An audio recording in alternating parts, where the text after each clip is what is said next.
We're going to be talking today about epistemology and how that plays into religion and the gospel. So this is Dan. And Dan, tell us a little bit about yourself. So I'm with a group called Uplift Community of Faith. It's a group oriented toward, we have a lot of people who are in faith crisis or who have come out of faith crisis.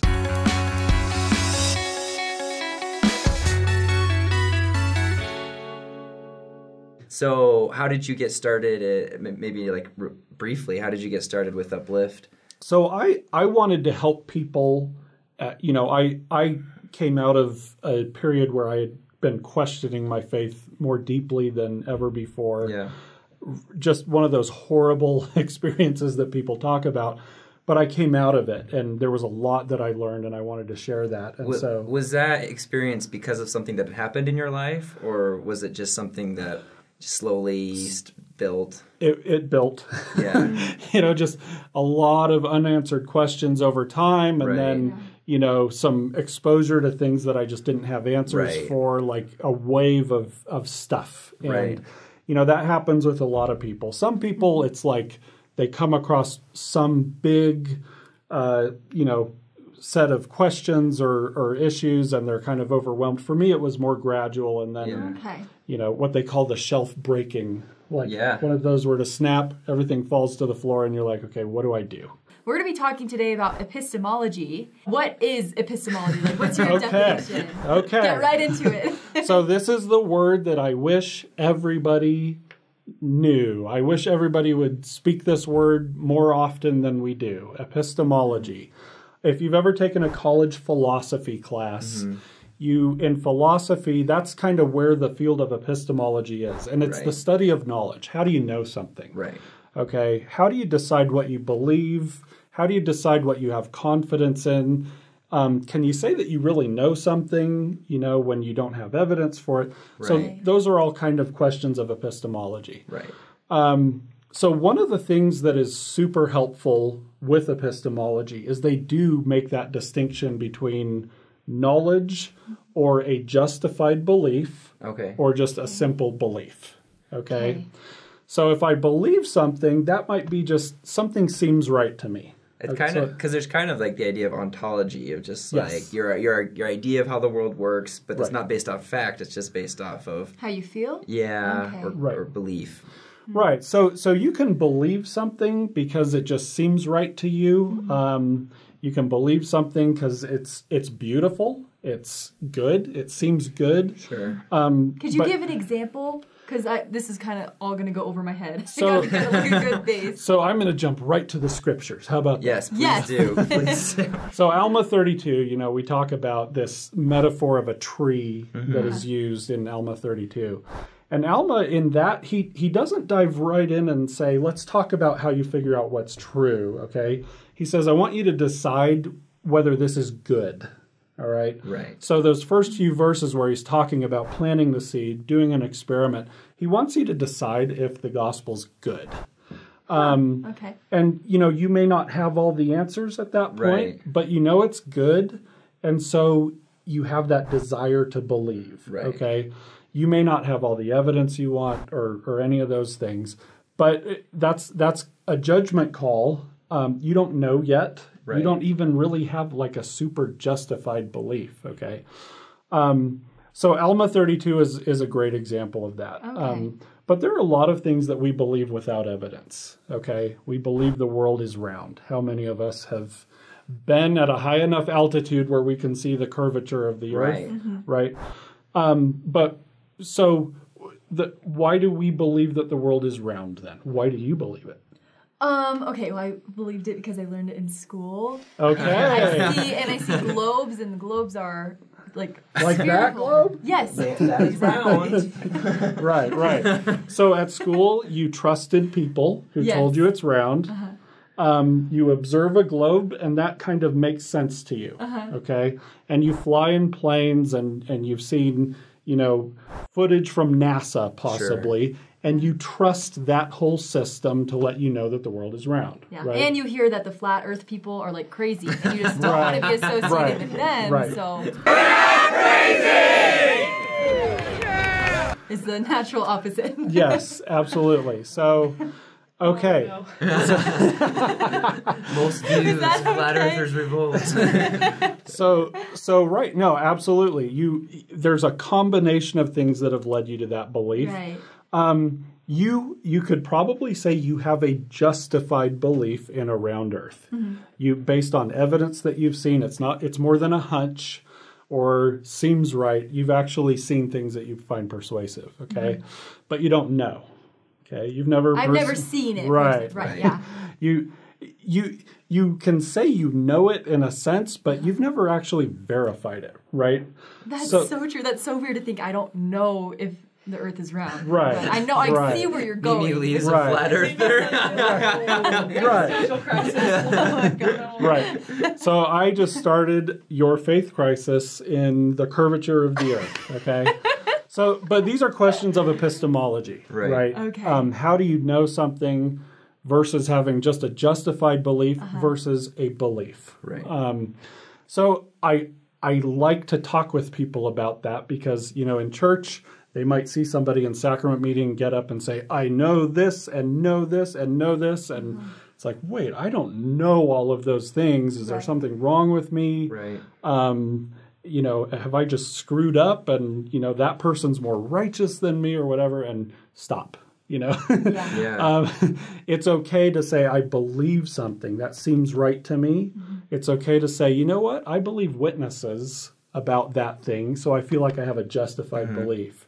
And then there are some things that we've actually verified, so we know. And maybe, I feel like when people say they know, it's almost more because of that, that Alma experiment. It's not necessarily that they've seen Heavenly Father and Jesus Christ, right? But they've planted that seed, they've seen the good fruits, and so it's like the same way we know the earth is round, we say, oh, we know the gospel is true, but yeah. So Alma says conduct an experiment, look at the results, and, that's a form of gaining knowledge, right? So epistemology is everything. And what I mean by that is the way you determine what you know, that's how you're going to approach the questions you ask. And I'm going to use a courtroom as an example, okay? Let's pretend that we're in a courtroom. You are the judge and the jury, okay?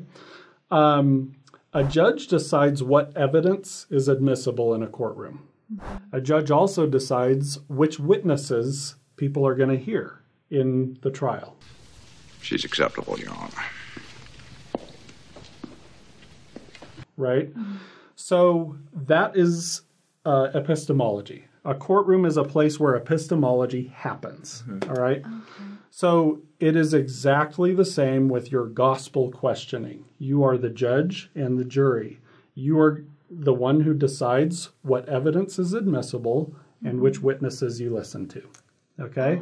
Okay, yeah. So, it's a good idea then, with that in mind, to have a good way of thinking, about evidence and witnesses and things like that. Right. So that when you get information that challenges you, you can think through, what's the quality of this evidence? Is this a reliable witness? Yeah. Or is this person ignoring witnesses or things like that? Those are things that we see with a lot of faith crises is, somebody will say something and they are ignoring evidence. They are ignoring witnesses. Gotcha. And, but the fact that they said it causes a faith crisis in somebody. Okay. So it's like in a crime show if somebody were to come up and say, he did it without any evidence, but just say it. Right. And then now all the jury's like, oh my gosh, right. Maybe he did do it, And the truth shall set you free. I was just putting that idea in there, but without anything to back it up. Correct. That's exactly how it is. So let's think of epistemology as a round table, okay? And you decide who gets a seat at that table. So that table is your mind and your heart and your spirit. And that table is where you're going to have these discussions that determine what you believe, what you find to be a justified belief, and what you know. So I have a list of things that you typically allow to have a seat at the table, okay? Okay. So one of them is logic, okay, is something logical. Each one of these has strengths and weaknesses, by the way. Right. So logic can it can help you to understand some things, but it also has limitations, right? Yeah. So if my assumptions are bad, it doesn't matter how good my logic is. Right. Because I'm not going to arrive at the truth. Right? Yeah. Witness testimony. Okay? So what constitutes a witness? Is that like something from someone else has testified to you? Yeah. Or is it a personal witness? So let's use a courtroom example. Why is somebody qualified to be a witness in a courtroom? Because they have something to do with the event, I guess. Okay. They have observed something. Right. They participated in something, or they have expertise in something. Sure. Right? That makes sense. So that's why you call a witness in a courtroom. So with that in mind, who are witnesses that we use in determining what we believe in matters of faith? Cool. Okay. So like we're talking like bishops or even just friends or parents. Teachers, or in school. Yes. And just like the world around you, I guess, is kind of absolutely the trees, the rivers. So yes, all of this is the witness, right? Colors of the wind, right? So when it comes to witnesses, I mean, think about obviously Joseph Smith came out of a grove and said, "I've witnessed things." Yeah. Okay. Right. There are people who witnessed things with Joseph Smith, right, and were able to say, "I've seen things. I've touched things. I've touched plates. I've seen an angel." The testimony of our 3 and 8 witnesses in the Book of Mormon is very compelling because it's not like some imaginative thing. They talk about handling sacred objects, seeing an angel, and all those kinds of things. So we don't rest on our laurels, though, and say, yay for those witnesses. Let's just talk about their experiences. There are people around us that us and people we go to church with who have seen things, experienced things, who can actually speak like a witness in a courtroom. Right. That we have some experience, we have expertise. Yeah. So with that in mind, think about, obviously we talk about the leaders of the church and, the apostolic witness and so on and so forth. But ordinary members of the church have witnessed a massive amount. Right. Okay. Yeah, that's so true. So witness testimony is a huge part of Latter-day Saint epistemology. Mm-hmm. There are a lot of people who have arrived at a lot of conclusions about our faith by ignoring witness testimony. Oh, for sure. Okay? So if I strike out a witness at the table, I say, you are not allowed to the table, then I have there's a certain set of outcomes for my questioning. Right. Because I'm not allowing that witness. You don't say it's limited. Absolutely. Right. Absolutely. So intuition is another one. What's intuition? It's just kind of, I would say God-given, but let's say you don't believe in God, so it's just that natural, what is it, feelings, I guess. Like instinct to do something or not do something. Yes. So Malcolm Gladwell wrote a book called Blink years ago, back when you were little children, probably. Yeah. He's great. Yeah. But, he talks about intuition and the power of intuition. And he opens the book with a discussion of a guy who saw a statue in a museum and said, that's fake. And he just knew from intuition that is a fake. Whoa. He couldn't point to any specific reason or anything, but he just knew from intuition it was fake.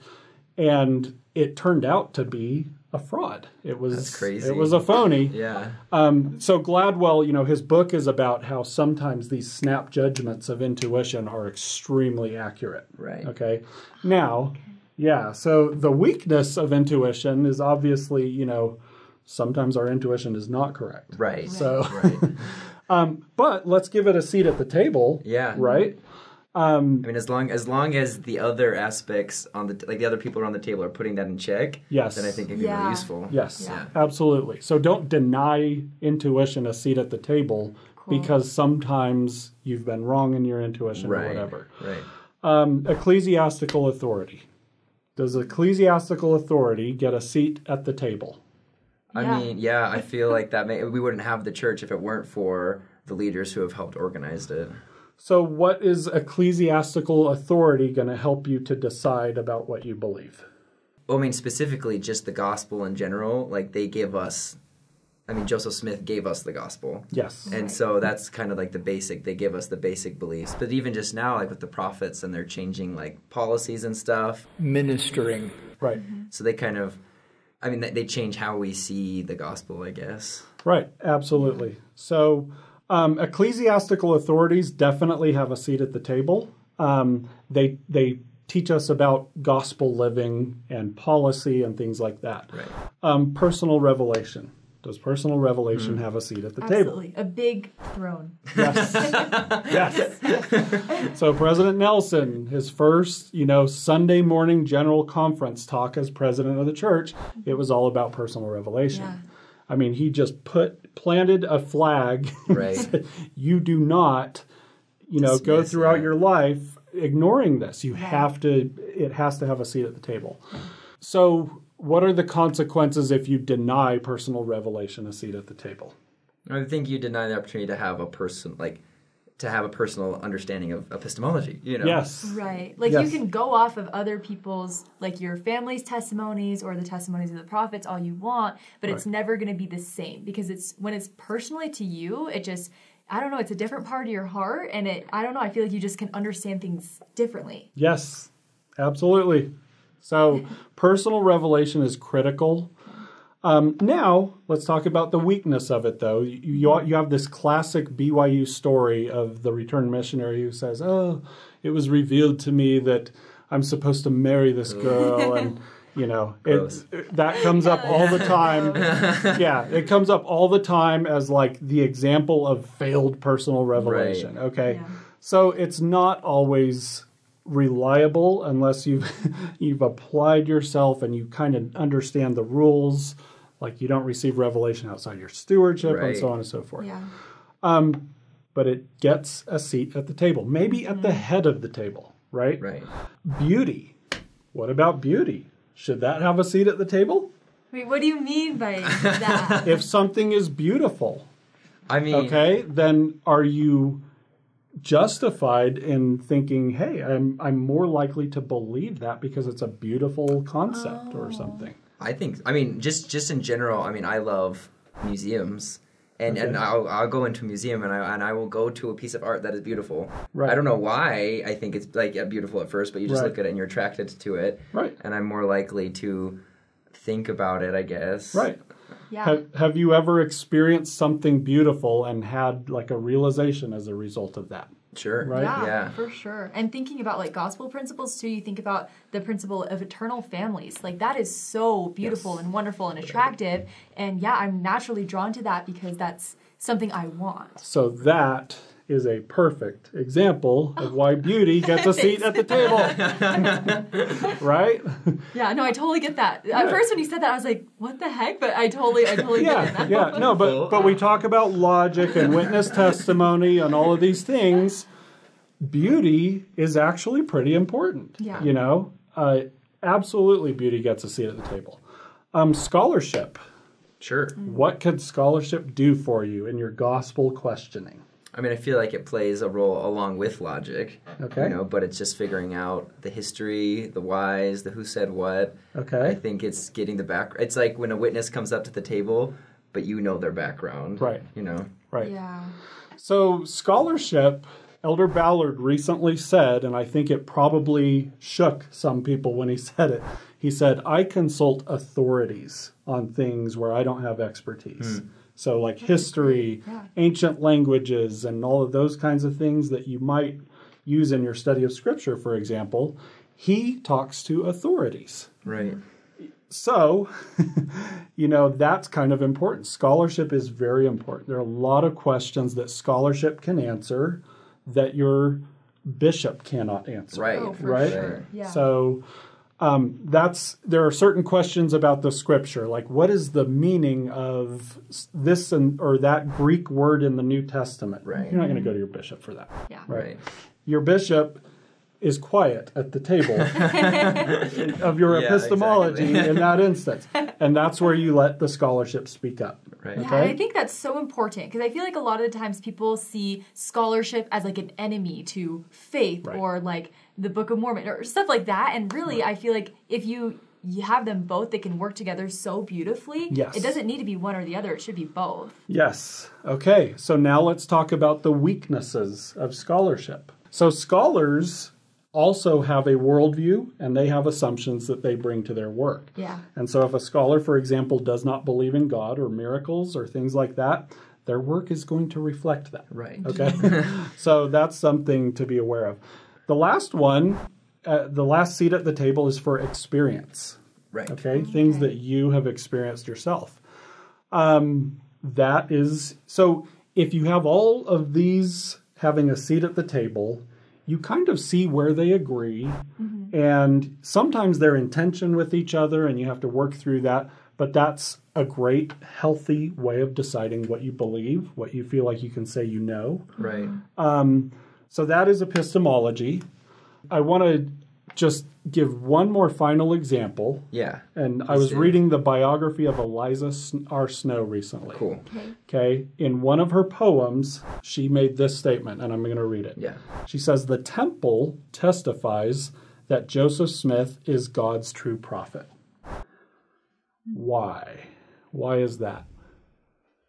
Comments? No, just kidding. I'm like, So she's doing something that we call inference. And inference is where you just arrive at the best explanation for something. So if the temple is doing what we believe it does, right. If God is involved in our temple work, what she's saying is that testifies that Joseph Smith is God's true prophet. Yeah. How could it be otherwise? Right? So true. So that is the power of inference. Thank you, Eliza R. Snow. Wherever you are, we love you. I recommend her biography, just so all the viewers know. We'll leave a link somewhere down there. Right. Yeah, exactly. Right. So we have a more kind of in-depth discussion of these kinds of things in some of our presentations in the Uplift community of faith. So we'll have some links to these things. Yeah, definitely, because I think, this was like a very brief overview of an idea that you could study for forever. Yes. And I think what I love about this, this round table you gave us is that I think any big decision you're making in your life, whether it's religious or not or otherwise, I think you want to make sure that you're hitting the checklist, that everybody on this table is being involved to make the most sound decision. Yes. That's Amen. awesome. Yeah, that's so cool. Yeah, this was so great. So please check out Uplift Community of Faith. Yes. Yeah, and we'll leave the link, and then I'm sure you guys have your own social media contacts if they have more questions. Yes. About the program. We're happy to help people think through these things. It's kind of our mission. We love it. Yeah, reach out to them. That's awesome. Thank you so much for coming on. Yeah, thank you so much. You're welcome. I'm gonna have to go back through and take notes on everything, like on all the seats at the table. This was rewatching this episode. It's like, I see. We'll see how dumb my answers. Our answers were like, No, thank you so much. No problem. And please, what is it? Like our videos, subscribe. Yes, like and subscribe. How long have you been doing this show? I had to consult everyone at the table before I said it. Yes. That's what I got to do. Very good.